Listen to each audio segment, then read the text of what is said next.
Hello and welcome back to the channel. I hope you can hear me all right. I'm doing this without a microphone today, so just relying on the phone's internal mic. So hopefully I'm not all scrambled and you can hear me. Just a bit of an off-the-cuff video really. I thought I'd do one introducing Freddy the F, who is my 2000 MGF. Because if you follow me on Insta, you've probably seen a few posts and things like that, just featuring him and various bits, but I realised I hadn't actually done a video introducing him, so I thought I'd rectify that. So yeah, this is my latest member of the fleet. How long he'll be staying for, I'm not sure, because I can't keep them all, but yeah, I wanted to try one, and it being summer as it is, I thought now was the perfect time to get hold of one and sort of try him for a year or so. So yeah, he's a 2000 on a W plate. He's the 1.8 K series, and yes, before anybody jokes, not that anybody does on my channel, so it's pretty good, but they are not a cattle series, etc, etc. Yes, it's had a head gasket change. It was many years ago in this car. It's got full history, and I've got the invoice for having the head gasket and everything changed, and touch wood, it's all good. But as we know by now, the myth about K-series engines is not a myth as such, but you know, these cars are now 20 plus years old, so they're gonna have had a head gasket change. As long as it's changed with the correct head gasket, fitted properly, there's no issues with them. The K-series is actually a good engine. You know, it's featured in cars such as the Lotus, Elise, Ariel Atom, things like that. Would sports car manufacturers use it if it was a rubbish engine? I don't think so. So yeah, K-series ran over. And you know, I point the finger at myself for this because I was one of those in the early days. But now I like to think, now I'm more mature and had a experience of them, they're actually a good engine. But anyway, I digress. So yes, Freddy, as I've named him, is 2000 on a W. So if we come down, he's still got his actual original Quicks dealer number plates. So a bit of a Google, because I like my facts. So a bit of a Google. Quicks was a dealership mainly selling MG Rover that was based up in Coventry in the Midlands. They existed, I think, up until about 6 or 7 years ago, even after obviously Rover went bust. They became part of the, I think, Evans Halshaw group of companies. So if you do go to the website, just actually redirects you to their website. So it's good that, you know, people might still visit Quicks and get redirected. So yeah, it takes you to their main website. So that's one of the things I like about it, is it's got all this. I'm now the third owner. So it's actually only a low ownership car. I bought it off an older gentleman down in Cambridgeshire who had it for his wife. They've just got to the stage of now they just want something a bit easier to get into, etc. And they don't need this car. So it was a good buy, so I thought I'd jump on it. So yeah, he's in British Racing Green, as you can probably see. If I just take you for a spin sort of around the outside him, let me just zoom you out a little bit if I can. So yeah, British Racing Green, MGF. So they did different engines in these. So this one is the 1.8 VVC, which we're in the truncal stroke boot area. If I take you in now and take you down in there, you can see there's the VVC logo. And you can see sort of various aspects of the engine, so you can get to things like the air filter if you unflip this flap here. This one, if you unflip this, as it says, you've got a dipstick and coolant filling there, so you flip that back and your bottles are under there. This meshed piece does come off as well, so as of today I was just giving him an oil change because he hasn't had a service for a while, so I was giving him an oil change. So in order to fill it through there, I literally just unpicked this here and it comes off and lifts out, so it gives you more access. You can get more access to them if you fold the roof up the other way. You can unpick it, and this whole section here up to about where you can see the metal is there, has a metal panel that unscrews, so you can unscrew it, and that gives you access then to the top of the engine as well. So for a mid-engine, rear-engine car, it is, you know, quite fixable. So one of the things it's going to need on its list next, because it's overdue in terms of time, is a cam belt. So I'm going to get the parts and then probably have Uncle Martin the mechanic do that for us, and hopefully, he says he's not going to hate me too much because he's done one before and they're not that bad to do. So I think again, you take the metal cover off that's here, unbolt it, which gives you access to the top of the engine and the cam cover, and then through this wheel here, if you take this off, you can see all the bottom pulleys and everything. So in theory, it shouldn't be that hard to do. He may rethink it when he comes to bleeding the cooling system, because I'm going to have cam belt, water pump. The way the VVC works on these, it's nothing to do with BMW or Honda technology. Researching up on it, was actually an old patent, old British patent that they resurrected, where it uses a belt on the bottom. So the VVC belt's also going to be replaced as well. I think it's got a slightly sticking thermostat the right way, so basically as you're driving along and cool air flows over the boot lid, the temperature gauge can go back down to the stop. So going to get a new thermostat for it, because obviously water retention is important in these. And again, the K-series stuff is a bit of a misnomer. They don't like being overheated. That is the main key to it. So if you ever do have a water issue, it is stop straight away. Do not let the car overheat, because then that's when you get into the head gasket issues. The other thing I want Martin the mechanic to do, which while it's hopefully on his lift, is just have a look at the pipe. So there's a pipe that runs back to front along the bottom of the car for water. Where you can get water loosage is by that rusting out, because it was just mild steel originally, and then you get a water leak that you can't trace and you run out of fluids. You can replace them with stainless steel ones. I think this one is original, but it's looks okay from what I can see underneath. But again, I'll have Martin just have a look at it. So yeah, from the rear, obviously it's a 24-year-old car. There is bodywork issues, some of which I've been sorting out.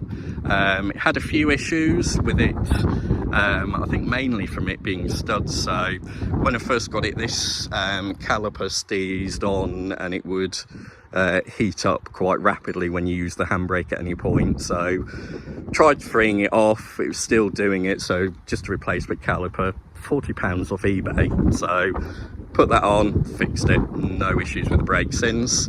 It was riding a little low. So these MGFs, and this is the key difference between MGF and MGTF, is the MGFs are on a Hydrogas suspension. And I'll put a little diagram, if I remember, just above, so it shows you what that actually looks like. But yeah, these are on the Hydrogas system, not coils. When about 2003-ish, they launched the TF, which was a complete redesign of the suspension chassis system. So that actually went to coils underneath. They took away the Hydrogas, dispensed with it to give it a more focused ride. I wanted an F. I debated over a TF and an F. I was leaning towards a TF because you know, coils are easier to maintain, and one of the issues with this is it had all previously the Hydrogas spheres replaced back in about 2017, which I've got invoices for, and it had a complete replacement of all 4 spheres and a repump. The previous owner I bought it off did mention to me that it was sitting a little low, and then over the course of a few weeks of driving it, it got to the point where it just collapsed, which is the thing that can happen. So we pumped it up, bought the pump you can readily buy off eBay. That seemed to do it, pumped it back up, and then about a week later I drove it to my mum's house, left it there because I was getting a train somewhere for work, and then my brother sent me a picture of it completely collapsed on that side, and this time you couldn't pump it up.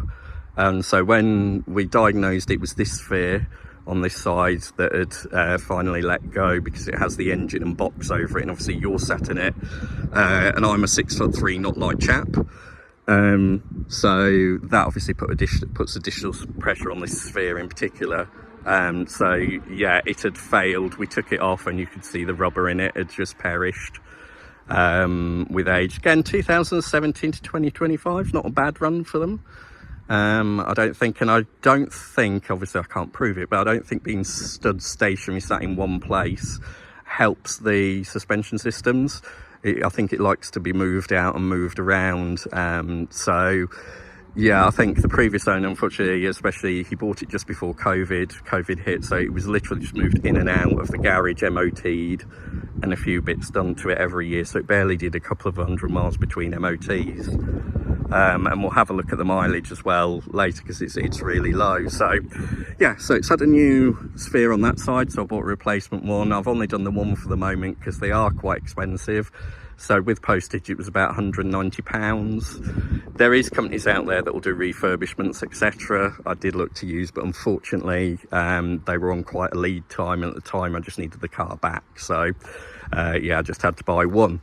So he's now all pumped back up on that side, and has been now for about 3 or so weeks, I think, and I've done probably 300 miles in him since then. So yeah, so boot wise, yeah, it's got very good boot space, you know, you can fit bags of shopping in here. The only thing I did find out, and obviously we've had nice weather recently, and luckily I found out because I put my hand on here, is cost cutting or whatever, there isn't much padding on here. So if you're expecting to put frozen shopping in the boot, and you've got to drive to the supermarket and you expect it to be frozen when you get back, it's not going to happen, because quite a lot of heat does come out of here. So that's the only thing I'd suggest. And now what I do is, if I've got any frozen stuff and I'm using it for that, I put it inside the car, so it's just not near to the heat here, because yeah, as you can imagine, a lot of heat comes into here.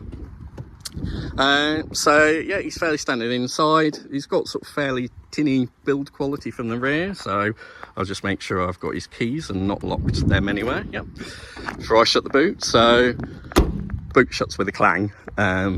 You know, it is what it is. You can get sound deadening, so I might put some of that in there. So yeah, that's with him with the boot down. We'll just pan back to the front quickly, so we can have a look at the front. So this is your frunk. So I wouldn't really say it's a place for storing anything, bags or etc. You could probably fit a sandwich bag maybe, or a tiny little holdall in there.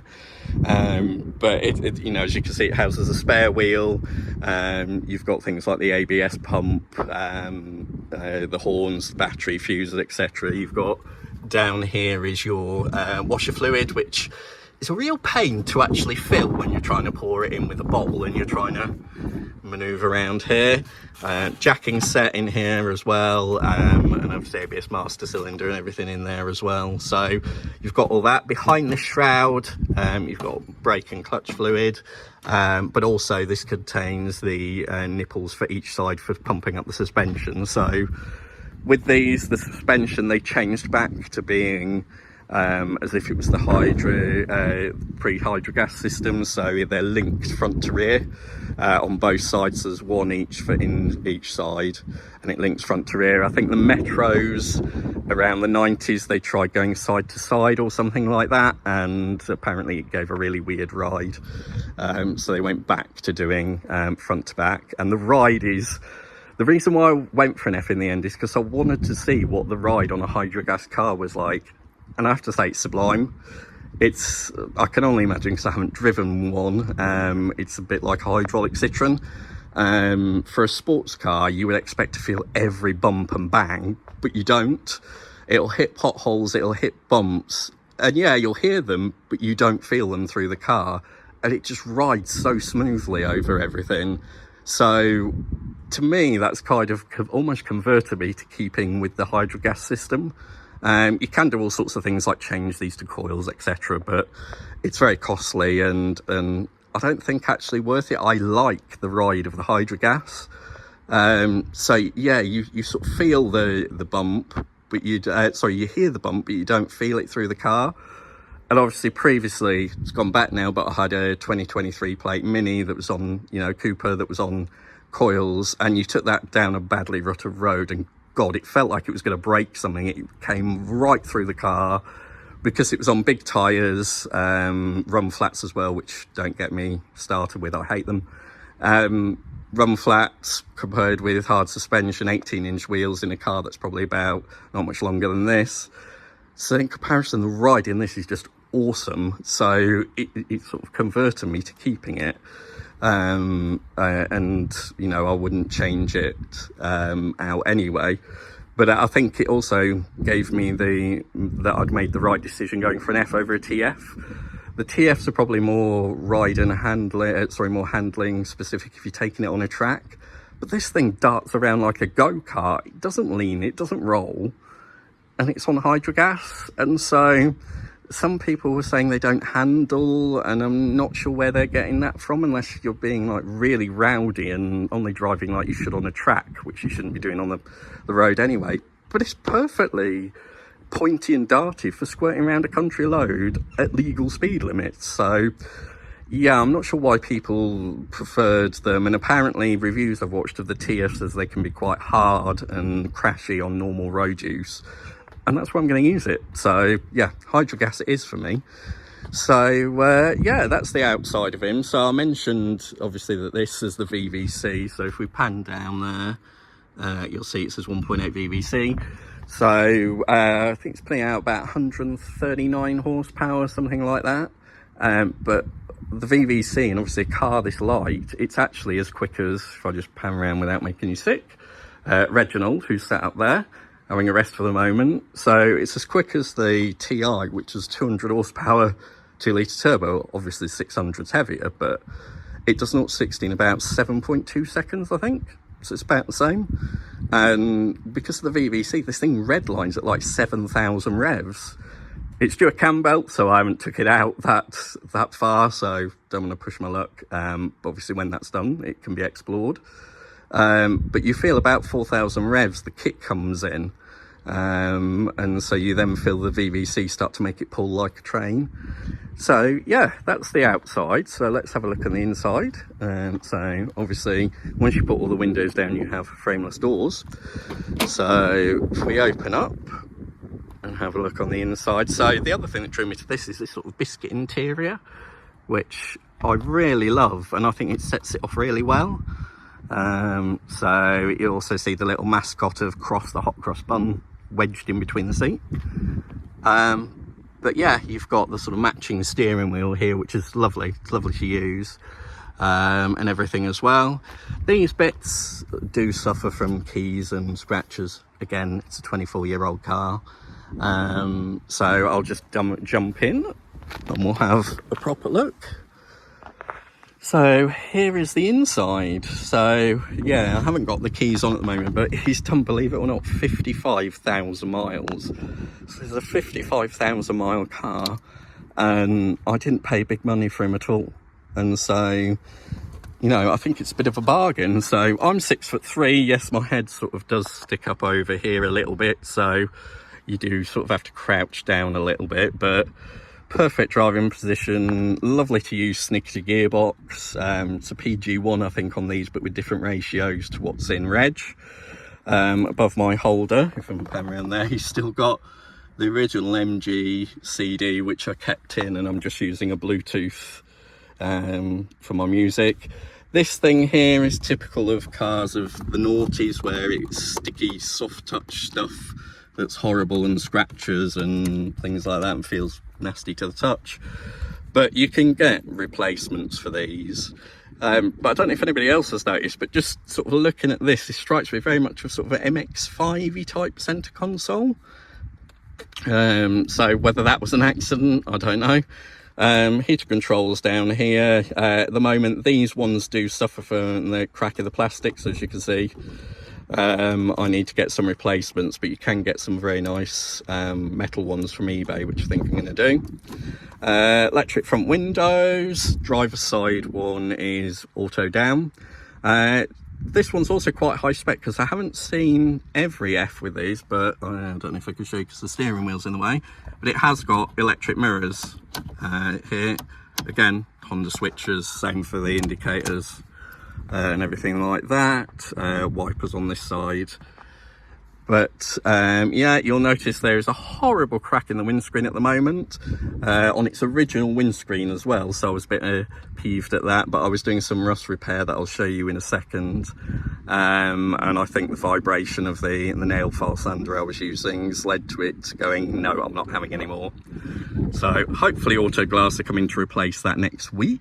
Not sponsored by them or anything, it's just who's going through the insurance company. Yeah, so it's through here. I don't know if there should be, I'll probably show you on this side because it's closer.